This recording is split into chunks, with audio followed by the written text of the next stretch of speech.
आज हम लोग देखेंगे क्लास 10th का केमिस्ट्री का थर्ड चैप्टर धातु एवं अधातु, मेटल एंड नॉन मेटल। ये केमिस्ट्री का हम लोगों का ऑब्जेक्टिव का तीसरा वीडियो है। और अगर साइंस का बोला जाए फिजिक्स और केमिस्ट्री मिला करके तो ये 9वां वीडियो है, क्योंकि फिजिक्स में 6 वीडियो जो कि पूरा सिलेबस समाप्त हो चुका है ऑब्जेक्टिव का, और केमिस्ट्री का ये तीसरा वीडियो है। अगर आपने अभी तक ऑब्जेक्टिव नहीं देखा है पुराने वीडियो का तो आप उसे जाकर देख लें, क्योंकि ये सब बहुत ही अधिक इम्पोर्टेंट ऑब्जेक्टिव है। तो चलिए आगे बढ़ने से पहले अगर आपने अभी तक हमारे चैनल को सब्सक्राइब नहीं किया है तो सब्सक्राइब करके बेल नोटिफिकेशन को प्रेस कर दे। विद्युत अपघटनी परिष्करण में अशुद्ध धातु को बनाया जाता है तो एनोड, ठीक है। अशुद्ध धातु को एनोड, शुद्ध धातु को कैथोड।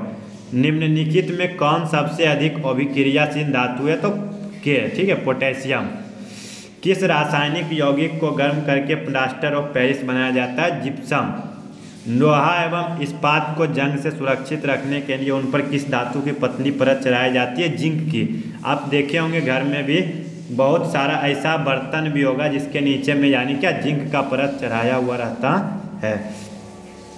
बॉक्साइड निम्नलिखित में किस धातु का अयस्क है तो एल्यूमिनियम। यह चैप्टर एक थोड़ा सा लंबा चैप्टर है तो इसमें देखिए ऑब्जेक्टिव भी थोड़े अधिक होंगे, लगभग 100 ऑब्जेक्टिव हो सकते हैं। तो देखिए टोटल 98 ऑब्जेक्टिव है, तो एक एक करके सभी को देखेंगे। तो चैनल को सब्सक्राइब कर लीजिए और वीडियो को पूरा जरूर देखिएगा। धातुओं की प्रकृति होती है तो धातु जो होता है ये विद्युत धनात्मक होता है। ग्रेफाइट होता है। ग्रेफाइट दुनिया का एकमात्र ऐसा अधातु है जो कि विद्युत का सुचालक है। सामान्यतः जो अधातु होते हैं वो कुचालक होते हैं, बट यह एक अपवाद है और दुनिया का एकमात्र ऐसा अधातु है। निम्नलिखित में कौन सा रॉक सॉल्ट है? NaCl। निम्नलिखित में कौन उपधातु है तो उपधातु है Sb, ठीक है। फेरस, कॉपर और निकेल ये तीनों धातु है। स्टेनलेस स्टील मिश्र धातु है लोहा का। कौन सा अधातु कमरे के ताप पर द्रव्य में होता है तो ब्रोमीन। अगर धातु होता तो पारा। सीसा और टीन की मिश्र धातु को कहते हैं सोल्डर। निम्नलिखित में किसे चाकू से काटा जा सकता है तो लिथियम, ठीक है। ऐसे 3-4 ऐसे धातु है जिन्हें कि चाकू से भी काटा जा सकता है। निम्नलिखित में कौन सा पदार्थ ऑक्सीजन से संयोग नहीं करता? गोल्ड, क्योंकि गोल्ड जो है ना ये बहुत अधिक कम अभिक्रियाशील धातु है, इसलिए सोना में जो होता है जल्दी खराब भी नहीं होता है। शुद्ध सोना को व्यक्त किया जाता है 24 कैरेट। आप देखे होंगे ज्वेलर्स के दुकान पे लिखा हुआ होगा कि 24 कैरेट शुद्ध सोना, बट ये कभी भी कन्फ्यूजन में नहीं रहिएगा कि आपको जो है यानी शुद्ध सोना वहाँ मिलता है, क्योंकि शुद्ध सोना को अगर आप हाथ से मोड़िएगा तो वो टूट जाएगा। क्या आप जो जेवरात बनाते हैं वो टूटता है? नहीं।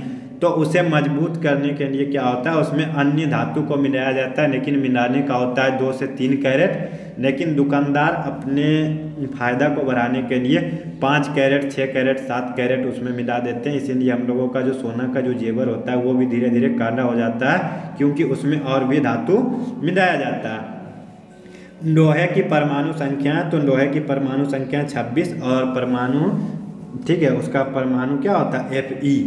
निम्नलिखित में कौन अधातु है तो अधातु कौन सा है? फेरस तो धातु है, एल्युमिनियम धातु है, Au भी धातु है, तो कार्बन, C से कार्बन। लोहा को जिंक से लोपित करने की क्रिया कहलाती है गैल्वनीकरण। सबसे कठोर प्राकृतिक पदार्थ है हीरा, ठीक है। हीरा जो है ये अधातु है फिर भी दुनिया का सबसे कठोर पदार्थ है। तांबा का प्रमुख अयस्क है Cu2S। कार्बन क्या है? कार्बन अधातु है। सिलिका क्या है? सिलिका निस्तापन में प्रयोग किया जाता है। जर्मन सिल्वर क्या है तो जर्मन सिल्वर है Cu+Na+Zn।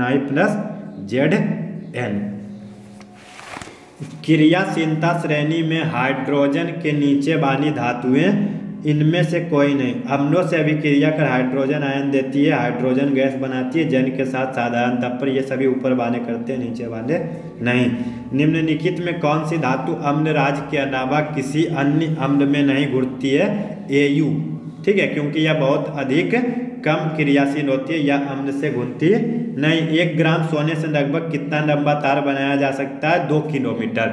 1 ग्राम सोने को अगर खींचा जाए, तन्यता का गुण अगर पूछा जाए सबसे अधिक किस में होता है तो वो सोने में होती है। 1 ग्राम सोना में हम लोग चाहें तो 2 किलोमीटर लंबा तार खींच सकते हैं।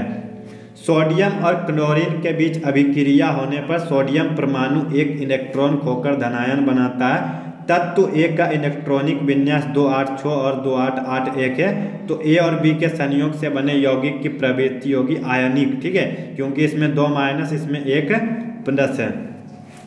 चांदी के चम्मच को लंबे समय तक खुली वायु में छोड़ देने पर उसकी सतह काली हो जाती है।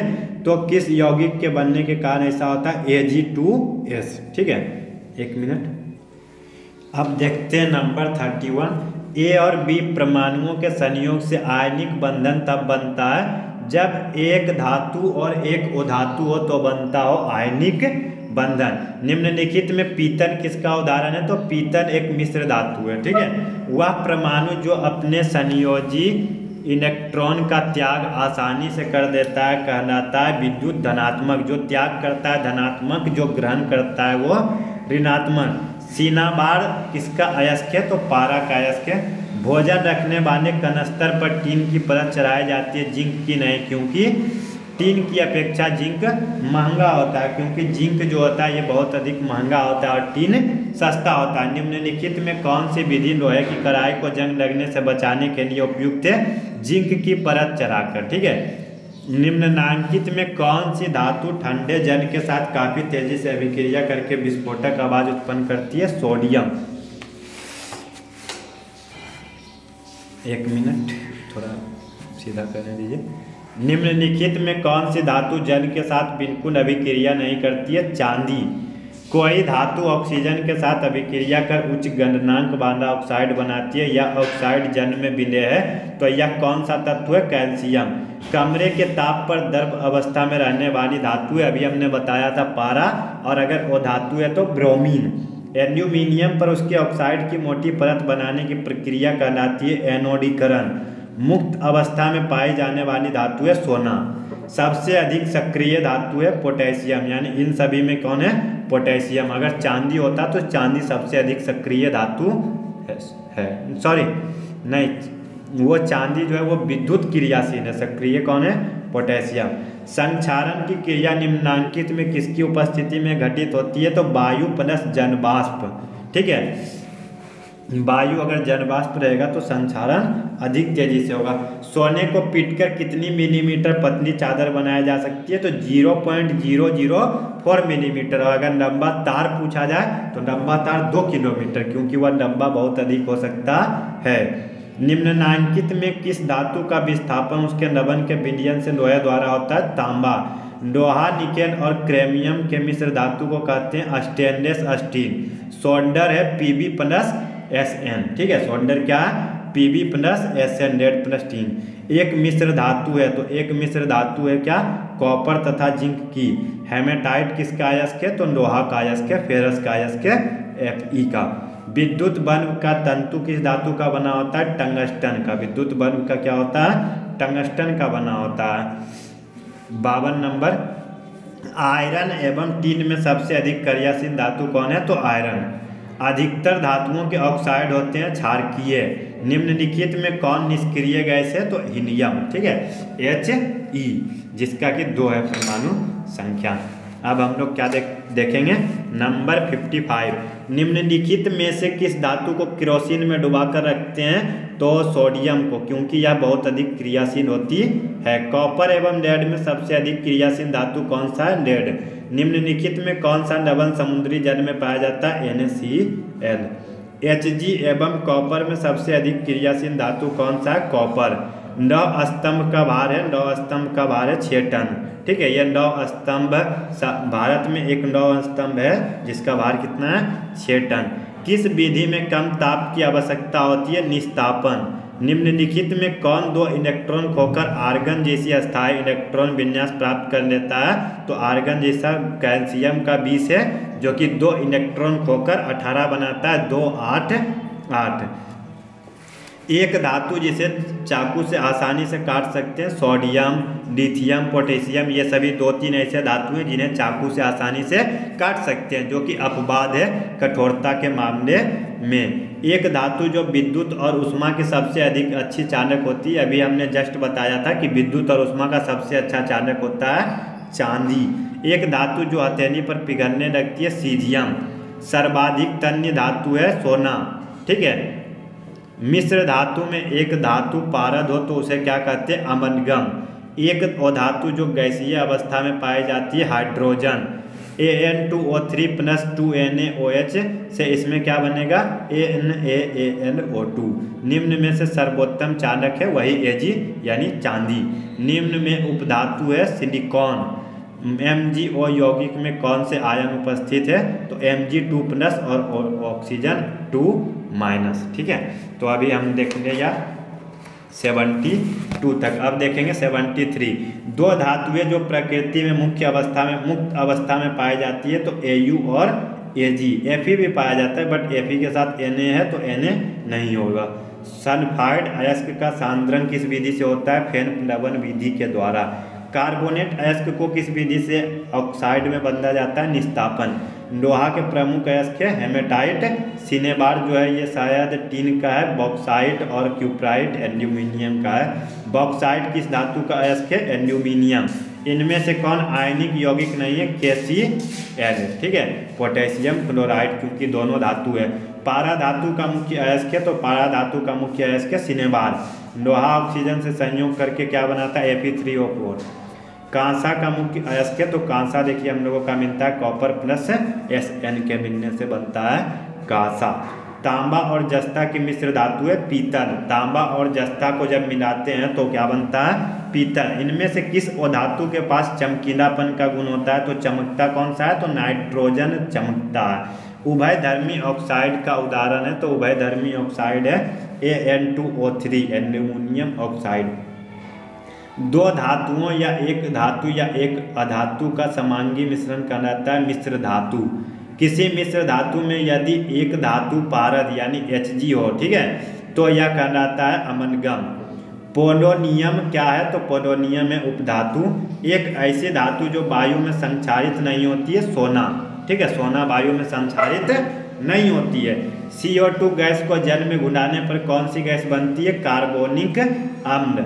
अम्लों के साथ अभिक्रिया के दौरान धातुओं द्वारा विस्थापित गैस का नाम है H2। सक्रियता श्रेणी में सबसे ऊपर स्थित धातुओं का निष्कर्षण किस विधि से होता है, तो विद्युत अपघटन के विधि से होता है, जो कि सबसे ऊपर में स्थित होते हैं। लाल तप्त लोहे पर जल वाष्प की अभिक्रिया से बनने वाले पदार्थ है Fe3O4। लोहा पर जिंक की परत चढ़ाने की विधि कहलाती है लेपन या जस्तीकरण, ठीक है, जिससे कि लोहा में जंग नहीं लगता है। आप देखे होंगे, आप बहुत सारे बर्तन में, कढ़ाई में जिसकी पैन में जस्तीकरण किया हुआ रहता है। सबसे अधिक औघातवर्ध और तन्य धातु है सोना। सिनेबार किस धातु का अयस्क है, तो सिनेबार Hg यानी पारा का अयस्क है।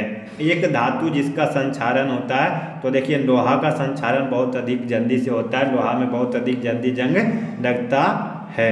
Au मतलब सोना, चांदी और प्लेटिनम, ये सभी में। Au में तो होता ही नहीं है, Ag में लगभग थोड़ा बहुत होता है और प्लेटिनम में भी थोड़ा बहुत होता है। ड्यूरेनियम एक मिश्र धातु है जो कि बना है एल्यूमिनियम, कॉपर, मैग्नीशियम और मैग्नीज, ये चारों से मिलकर बनता है ड्यूरेल्यूमिन, ठीक है। धातु को उसके ऑक्साइड से प्राप्त करने के लिए किस रासायनिक प्रक्रम का उपयोग करते हैं, तो अवकरण या अपचयन। इसी का नाम है अवकरण या अपचयन। ऑक्सीकरण का नाम होता है उपचयन, ठीक है। ऑक्सीकरण, उपचयन, अवकरण या अपचयन, तो इसमें हो जाएगा अवकरण या अपचयन। तो आज हम लोगों ने देखा केमिस्ट्री का पार्ट 3 यानी मेटल एंड नॉन मेटल का टोटल ऑब्जेक्टिव हम लोगों ने देखा, जो कि 98 था। और यह चैप्टर भी काफ़ी इम्पोर्टेंट चैप्टर है, क्योंकि इसमें ऑब्जेक्टिव भी बहुत अधिक था। आपको एक बार फिर से बता दें कि साइंस के हर चैप्टर से लगभग 3, 4, 5 ऑब्जेक्टिव आता है, तो हर चैप्टर आपके लिए बहुत अधिक इम्पोर्टेंट है। और अगर आपको एग्जाम में अच्छा करना है तो आपको ऑब्जेक्टिव में अच्छा करना होगा, क्योंकि आप अगर 50 में 45, 47, 48 लाते हैं तभी आप अच्छा कर सकते हैं। और आप कब करिएगा, जब आप हर चैप्टर के ऑब्जेक्टिव पे ध्यान दीजिएगा तब। तो अभी के लिए बस इतना ही। आज हम लोगों ने तीसरा चैप्टर देख लिया और ये था केमिस्ट्री का तीसरा चैप्टर और साइंस का 9वां चैप्टर टोटल था। अब की हम लोग आएंगे कार्बन एवं इसके यौगिक के साथ, जो कि ये भी बहुत ही इम्पोर्टेंट चैप्टर है और ये तो हमको लगता है इससे भी बड़ा चैप्टर होगा। तो अभी के लिए बस इतना ही, मिलते हैं अगले वीडियो में। धन्यवाद, जय हिंद। अगर आपने अभी तक चैनल को सब्सक्राइब नहीं किया है तो सब्सक्राइब जरूर कर लें।